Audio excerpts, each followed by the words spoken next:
Hi everyone, my name is Kristen and welcome to the Wapiti Regional Library Creative Corner.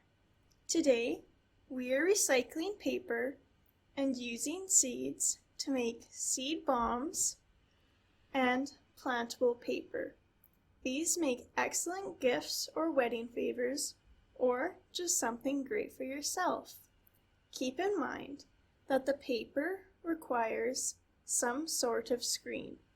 So, if you do not have one, you could always make the seed bombs. When it is time to plant your seed bomb or your plantable paper, you simply place them in soil and put water on top and watch as they grow. Plantable paper and seed bombs works best with smaller seeds, but larger seeds will work.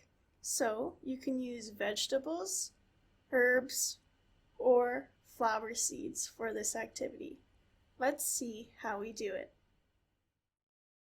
You will need shredded paper or finely ripped paper. You can also add some colored paper if you want your plantable paper to be colored. I just use construction paper. Place all of your paper into a container. You are then going to pour water over top so that the paper is all covered. You can push down and mix all the paper to make sure that it is all fully submerged and covered with water. Let it soak for at least 15 minutes. The longer you soak, the easier it will be to blend. You are then going to take your wet paper and place it into the blender. Also, put some water on top. You are going to blend until it is a nice mixture where you don't see any more big paper pieces. You can always add more water to help it blend easier if you need. Once you have your paper pulp, you are going to need a screen. You could use cheesecloth, a window screen, or we used a kitchen grease spatter screen. Place a container under and pour your pulp onto the screen. Spread it around until it is the shape and size of paper that you are going to want. Before we proceed, this is the point at which we are going to sprinkle some seeds on top. Smaller seeds work best. I used spinach seeds. You do not have to add seeds. You could just make some normal paper if you wish. Another fun idea would be to add some pressed flowers for a visual effect. Once you have your seeds on, you are going to place some wax paper over top and squeeze out as much water as you can into the container below. You can just use your hands for this part as we are trying to get out as much water as possible before we press it. Once you have squeezed out quite a bit of water, you are going to want to get a thick towel. Place your screen onto the towel, and once again, put some wax paper over top of your paper. You will want a flat object, such as a book or a wooden block, and you are going to press out water, moving from the center out to the edges. The harder you press and the more times you go over, the thinner your paper will be. This helps to squeeze out the water, and it also helps embed the seeds into your paper. Once you have pressed out as much water as you think is possible, you are going to take a sponge or your rag and push it on top to squeeze out even more water. If you leave your paper too wet, it will not dry for a very long time, and the seeds may start to germinate too early.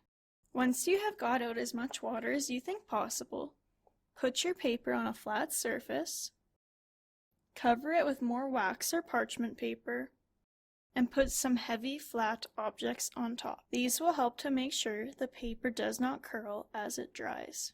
You could leave this in front of a fan to dry, or if it is warm outside, you can place it outside. I left mine for an entire weekend to dry. This is what my plantable paper looked like once it was dry. As you can see, there were already some seeds that started to sprout. This means that it should be planted very soon. Using the same paper shredding method, you could also make some seed bombs, which does not require a screen to press it out. Just like before, you're going to wet your shredded paper and blend it into a pulp. Once you have your pulp, you're going to squeeze out as much water as you can using your hands. As you can see, I did 2 different mounds because I had 2 different types of seeds that I wanted to make into seed bombs. Once you have squeezed out as much water as you think you can from your pulp, you are going to add some seeds and mix it all together with your hands.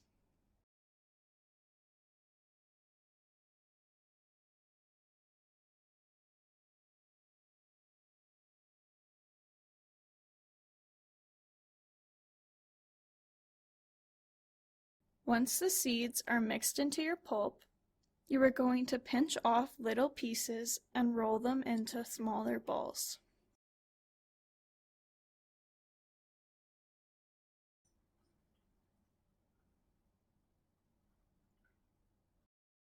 Once you have your seed balls made, you are going to once again leave them in front of a fan or outside on a warm day to dry.